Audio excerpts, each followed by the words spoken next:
Hello, welcome to another edition of the C Squared Podcast. Your host Curtis, my co-host Holly, and today we are going to talk about a topic that is near and dear to Holly's heart, as always, because we always like to talk about things that are near and dear to Holly's heart, because she is passionate about the subject of PR marketing and stuff like that.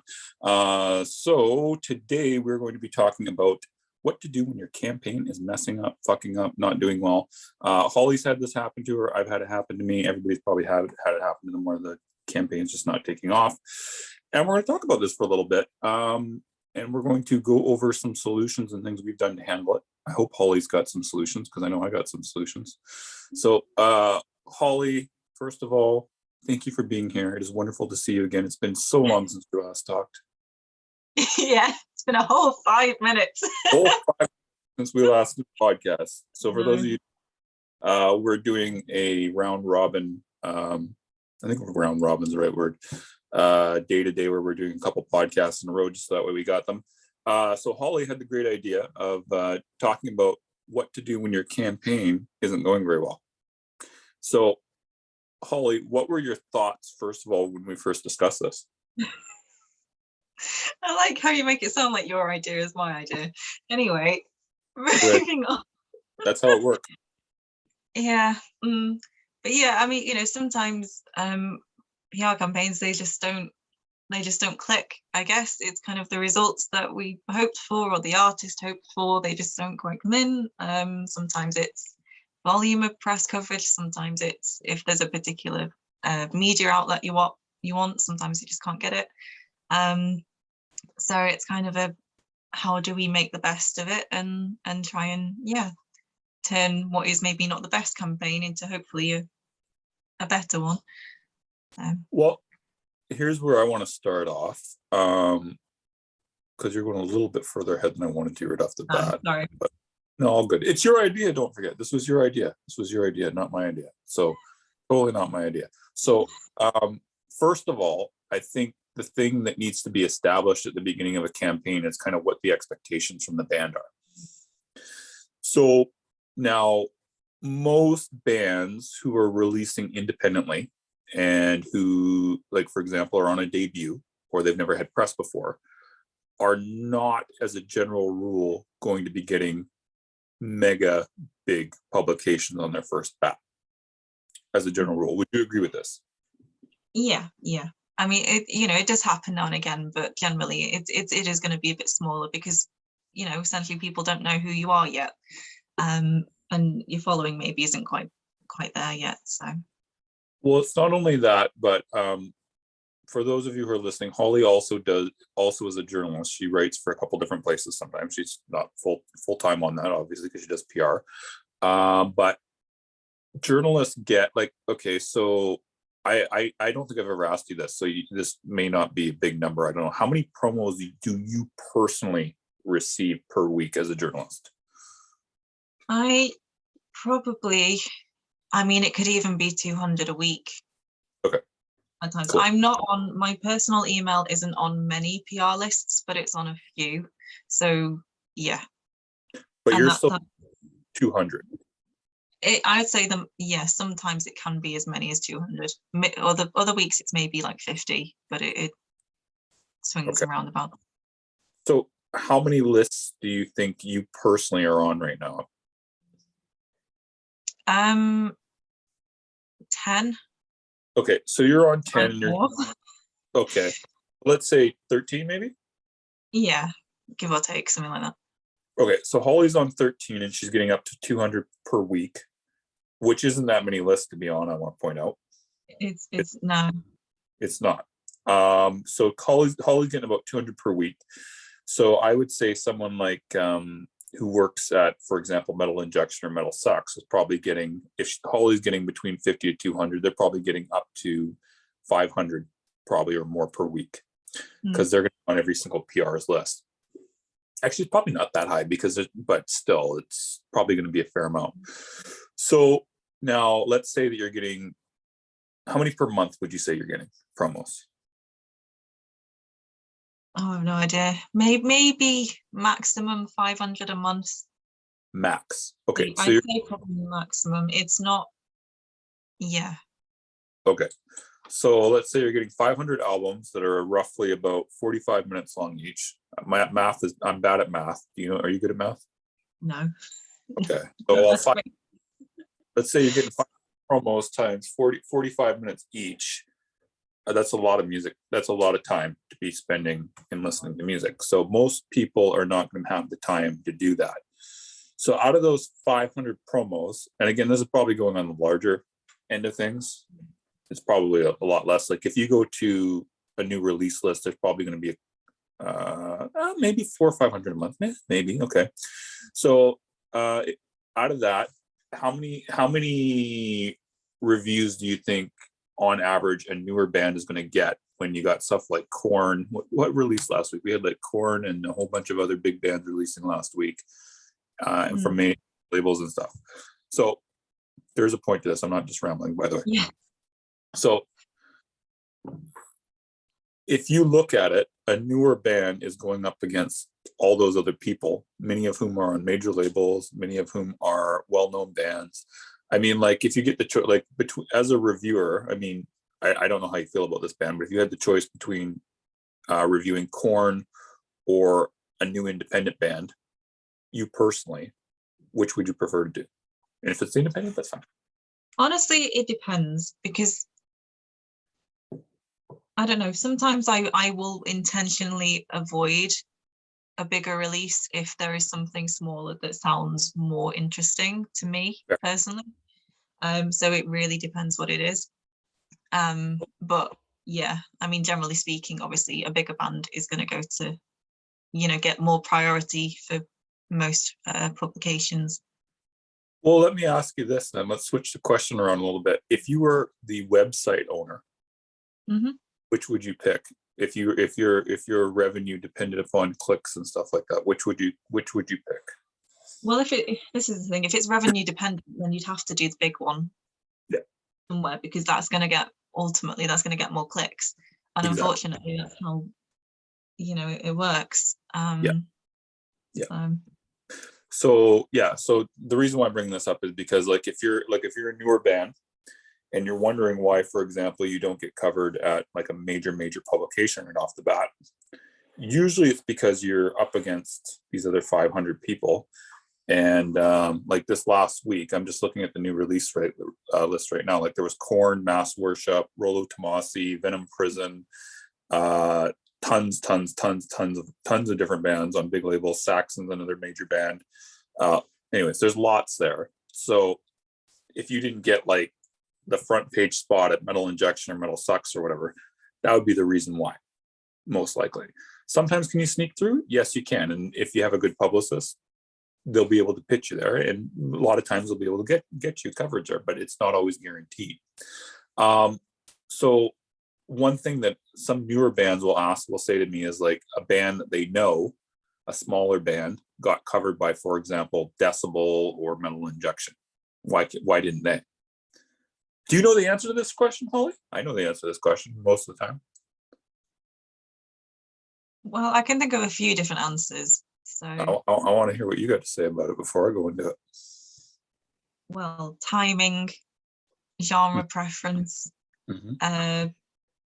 publication slots available at the time. You're missing. Let's see if you get it. I probably am missing, aren't I? I'll go on. Yeah. I'll miss the obvious one. Probably. Okay, so a lot of times what will happen is something will happen that most people don't realize. A lot of times that small band knew the writer or personally, which is fine. I mean, this happens, right? So I mean, I'm not saying this is right or wrong, but I mean, if you know someone already, you automatically get a better chance of doing something. Like if I get an email from you or I get it from Joe Blow, I'm going to open up your email from Joe Blow. Or not over Joe Blow, not the email from Joe Blow. So if I see Holly and Joe Blow, I'm going to open Holly's email, probably do something for her if she asks me versus Joe Blow, who I don't know. Also, sometimes it might be someone that maybe they put a show on for, that maybe they book shows and they already know the person through that, so the name's already familiar with them. But a lot of times, like if a band got something and you didn't, and you feel like you're better than them, sometimes there was a connection there, or it was like what Holly said, good timing. They were just like that type of thing. So basically your publicist's job is to get you in front of those people and do their best to get you those placements. But sometimes it's just not going to happen because if you're newer, you need to build up to things. I have had it where bands will do a campaign with me when they're brand new, won't get like big placements, but then the second time that they do it a year or two later, totally fine because people know who they are. Sometimes journalists don't open the promo till after the campaign ends, and then they hear it and they're like, oh shit, I should have covered it. That happened at one point with a band, a thrash band I was working with in 2017. Didn't bite right off the bat, but then a guy who works at a major site heard it after release. He ended up putting it on a major playlist, and he did a little write-up about them, but it didn't happen until after the campaign ended, and then we were able to kind of snowball off that, but afterwards. But like things like this can happen. Anything else you want to say about that before we move on, Holly?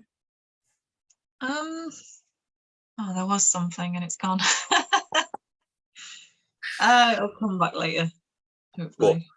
Cool. So okay, so like that's pretty much the first thing that we talked. This is expectations we set the ground for. That was kind of my convoluted way of saying, like, check your expectations before you start. If you want to get covered at Metal Sucks, that's totally cool. We can try to get you covered at Metal Sucks, but you have to realize if you're a brand new band, your chances of getting covered, for example, at a place like that are a lot smaller than, I don't know, a band who's on Century Media, for example. Like a lot smaller, even if that band is fairly new, debut album, just because they're on Century Media, which is owned by Sony, I think they're owned by Sony. Pretty sure they are. They got a way better chance than you do just because they're on a major label, blah, blah, blah. Did you figure out what you wanted to say before we move on to the next one? No, you've got to give me longer than that. It'll be fine. So we're going to be like it's going to be 3 or 4 o'clock. Podcast is going to be done. You're going to go, we got to redo this. Yeah, that's exactly what will happen. Anyway, never mind. Cool. Okay, so you get to do the next part here because I got some stuff. You haven't introduced anything about this topic here. I think probably timing and release date is, I would say, quite a major thing. There are, a lot of websites do a schedule of what bands are releasing stuff when. I would recommend having a look at those before you choose your release date, because like I say, if you release on the same day as Korn or whoever, they're going to choose them over you.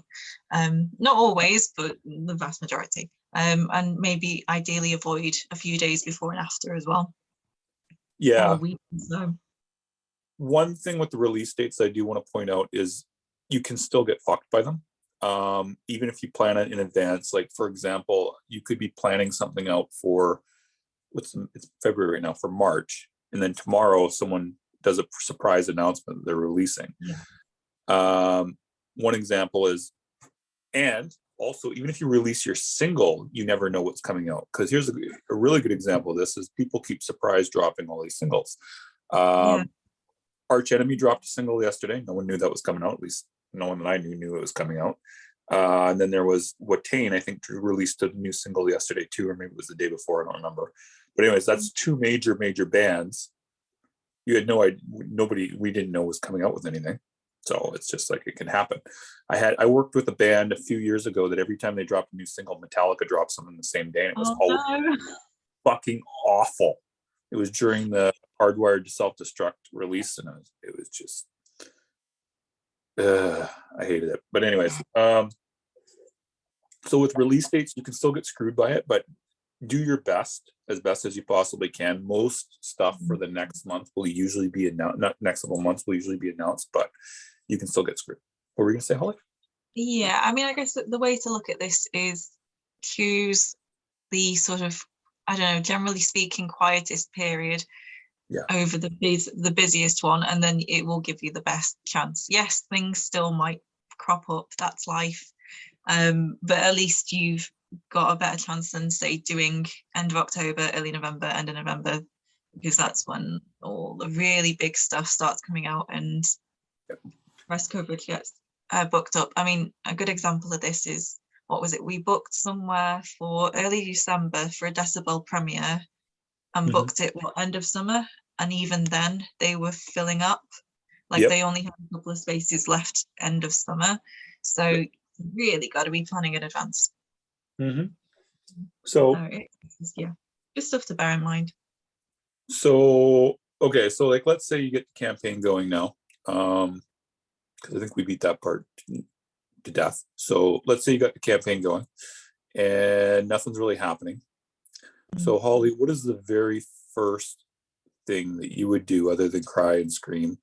What would you try to get things going? News features can be quite good to get, and it volume, it puts you everywhere. Yep. And the more people that see you, then the more other reviewers might remember your name and be more likely to pick things up. Trying to organize interviews can be a good way, because then at least you're getting out more information, if that makes sense. You might reveal something else that people find interesting and pick up on.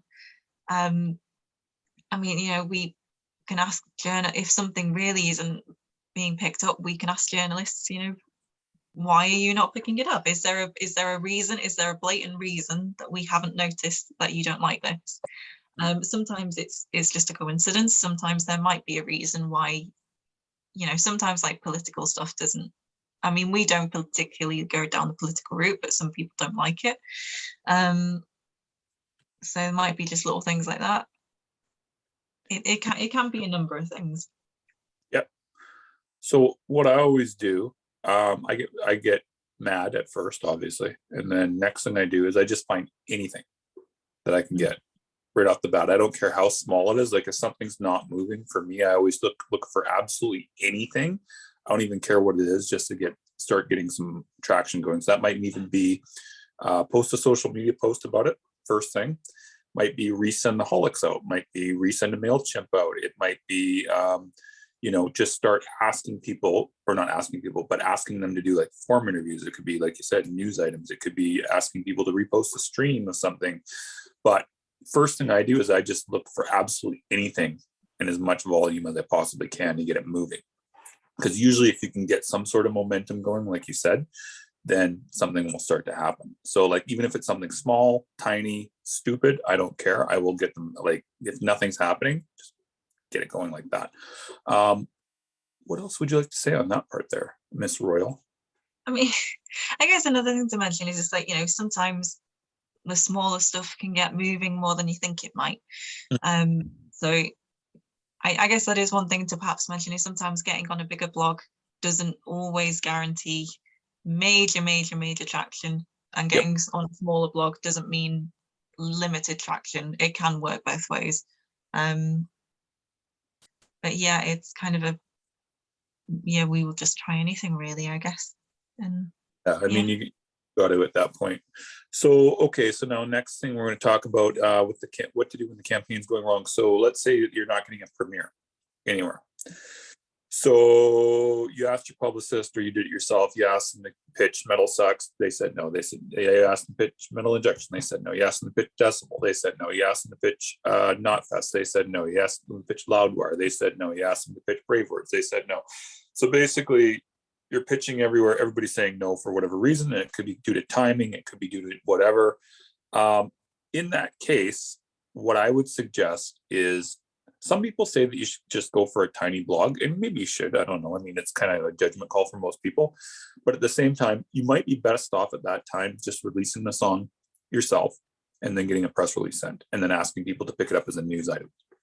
Because if everybody's booked up or everybody's saying no, then it's either A, your song isn't very good or your video isn't very good, which could be the case. But I'm assuming because a publicist took you on, that isn't the case. And it's probably something else, like the timing is wrong, or there's just too much coming out at that time. So, and a lot of times just getting an exclusive premiere doesn't always work to the band's best interest. So if you just release the song, do a press release on it, and then ask as many places as you can to pick up the news, you're a lot of times going to be better off than just getting that big giant placement. What are your thoughts, Holly? Yeah, I mean, I guess something that perhaps leads into this is you kind of need something that to promote, if that makes sense. So sometimes actually, especially if it's a first single and we're not really getting much traction for it, sometimes just getting it out is maybe the best thing to do. And then people can be like, okay, this is an example of what is released. Yep. I will listen to what is coming next and then pick that up. So that is always something to just bear in mind, that if you're brand new and it's not going anywhere. Sometimes you need to have something out there to sort of, I don't know, to show, if that makes sense. 100%. And then the last thing I want to cover on this, unless you got something else you want to cover, is if your campaign isn't going anywhere, you've tried a whole bunch of different things. One thing I would always check is the press kit. Make sure that the pictures look okay, because maybe the pictures look awful. I don't know. Maybe everybody's standing around, I don't know, looking grumpy or something. I don't know, but you can check the photos. You can check the bio. Make sure that you're being like your press kit actually looks good. And if there's a problem there, fix it. And then sometimes that can be it. One time I had an issue where I just wasn't getting any traction with the band. They insisted that they be described a certain way that I thought the whole time didn't make any sense. And then when I went back and I changed the part that I thought didn't make any sense in the press kit and I resent it out, boom, we started getting pickups right off the bat. And another time I had a band who had crummy photos, and I had no choice, but it was during the pandemic, and I had no choice but to send out with the crummy photos because there was nowhere they could get a photographer at the time.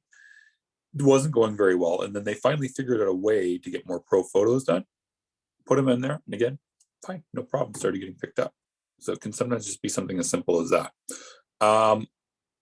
Anything else you want to discuss on this topic here, Holly? I guess, I mean, this potentially opens another can of worms, but just, I guess, keeping it small. Social media is something to keep an eye on. If you are, do not post stupid things on your social media, basically. Like if you get band members who suddenly start ranting, who post stuff that's misogynistic, racist, discriminative in any way, a journalist is going to look on your social media and think, I don't want anything to do with them. So just, I feel like most people generally are good people and won't do that, but just be aware, I agree 100%. Anything else that we need to take up on this? I think we've covered everything, but am I missing something, Holly? You're the brain. Oh God. That's a lot of responsibility. I mean, it's expectations. And I guess if you're brand new to this and you don't know what your expectations should be, ask someone, whether it's you're asking other bands who maybe have been there, or you ask your publicist and just sort of say, what is roughly like a good sort of result for us at this time, know. Yeah, if it's a debut single and you don't get at Metal Injection, that's not a failure. Not at all. And I've had people do that to me where it's been like they've had a debut single and they'll be like, what do you think we can get? Can we get this, this, this, and this? And I'll be like, well, I can pitch it, but I don't know if you can get it. So, there's one last thing we need to cover, Holly, in terms of expectations. If anybody is promising you guarantees of where you are going to be placed, run away from them as far as you possibly can run away from them. About 3-4 years ago, I can't remember what it was, a band reached out to me, so they wanted to work with me, but they were also in talks with other publicists. And one of those publicists promised them for a very low amount of money, extremely low, like we are talking dirt bottom cheap. I don't know how the hell they were charging this little for what they claimed that they were going to be doing. They claimed that not only would they get them a whole crap ton of placements, this was a band on their debut, I want to point out, they would also get them featured in Kerrang! Yes. And for this low price, it was like so cheap. I don't even know. Like, I don't even know who the PR was because I didn't ask. They said to me this. They said, "Oh, that's very funny that you said you can't guarantee anywhere because this person promised us Kerrang! And all these other places, and it was like for this dirt cheap price." And I was like, "Go ahead then, because they're lying to you. Number one, number two, I can't promise that." I checked later, the band never got in Kerrang! I know they never got into Kerrang! Also, I'm not 100% sure that they were actually promised this by this publicist, because that would be very strange to me. But if someone does promise to you that they're going to get you like this major place, they tell you they're going to get you alternative press or something guaranteed for $50 or something like that, just go.